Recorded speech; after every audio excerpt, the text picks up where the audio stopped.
that role for themselves because you don't have that. All right, I'm seeing some other ones. So there's some other people here. What's the other choice? Anybody? Anybody got a fourth choice? I'm actually an R&D, so. Okay. There may, but I think it's really hard to get customers to do that, of course. And there's a strong selection bias, which is the people who are willing. If I'm your customer and I'm willing to come in every 2 weeks and look at your work, I'm very committed, and I'm very involved, and I'm very knowledgeable about your thing. And you're asking me all these very detailed questions. We're missing the other 92% of the market, which is people who use the product but not so seriously, and people who don't use the product but we'd like to because they're never. It's much harder to get them into the showcase. So often I think we end up standing in. We say, you know what, I'm going to do that, and I'm going to spend as much time as I can with customers and extract and be the representative and be there. It's harder to do, by the way, if you are also an end user.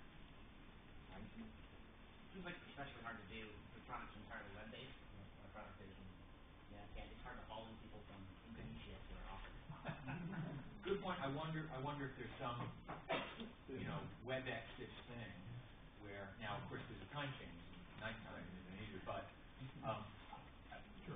there's that too. I wonder it might even be easier to get people who are, sort of web savvy to get into a quick half-hour thing now, and it's sometimes hard to coordinate with the rest of the team. But I live mostly in the B2B plumbing space, network security, and things you don't want to know about. And it's really hard to get any of those folks who believe that they are important and well-paid and they show up for anything, right? Customers have their own agendas, so we have to work extra hard to get them there. I think that's a really good point. Product manager gets managed to stand in for a customer, or because you think they are in front of customers a lot, or is there marketing personnel who may be in front of customers? Question: who's a good stand-in? I'll give you my opinion, and we'll check that. So, my general belief is that marketing folks tend to know, in general, sort of at a high level, what customers do with their product, with our product, but usually they don't have the depth or the hands-on experience to really know what customers are specific to with the product. Sales engineers are a really good resource. So who are the people who actually sit with customers and watch what they do?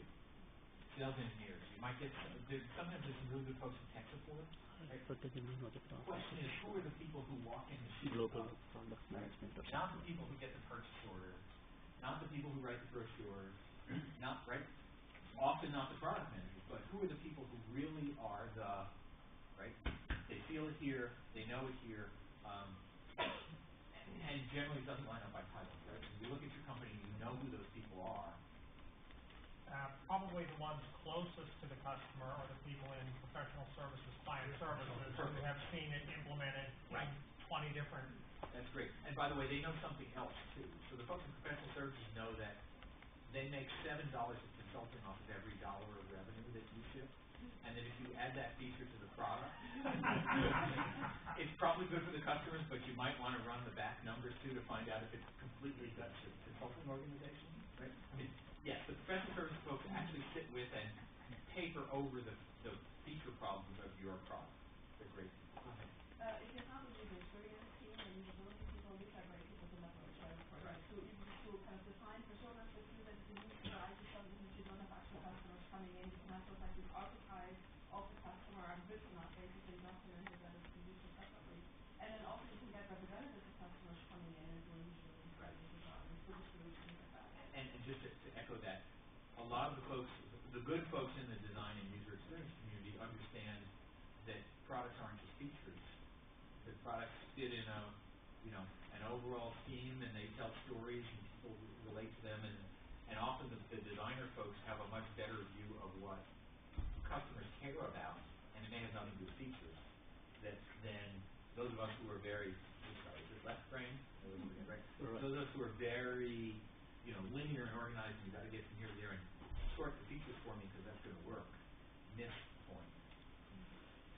The basic problem that I see with bringing customers into the standing meetings becomes very one customer centric, and that's where a product manager gathers all that information and then says, this is where the company is going, this is where the product is going.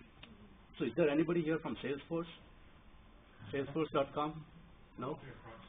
Okay, well, I mean, I went to one presentation by the director of product management from Salesforce, and what they have done is a really good strategy, which is they have used their CRM system to gather customer feedback. So that's where they collect all the customer responses. This is what we want. This is what the feature works. This is why it doesn't work. The engineering teams can now see that thing, and then you can supplement that with your vision as to why the product is and where the feature needs to go. I think that's good. And let me just echo your point, and then we'll come back to it. I think the point you made before is really important. We said it before, but we'll say it again, which is it's really easy to confuse the one or two customers who you can get to show up and twist in your arms with the broader market, the folks who aren't buying, the folks who are low users, the folks who represent different segments and different needs. It's really easy to personalize that one customer and decide that you're serving that one customer.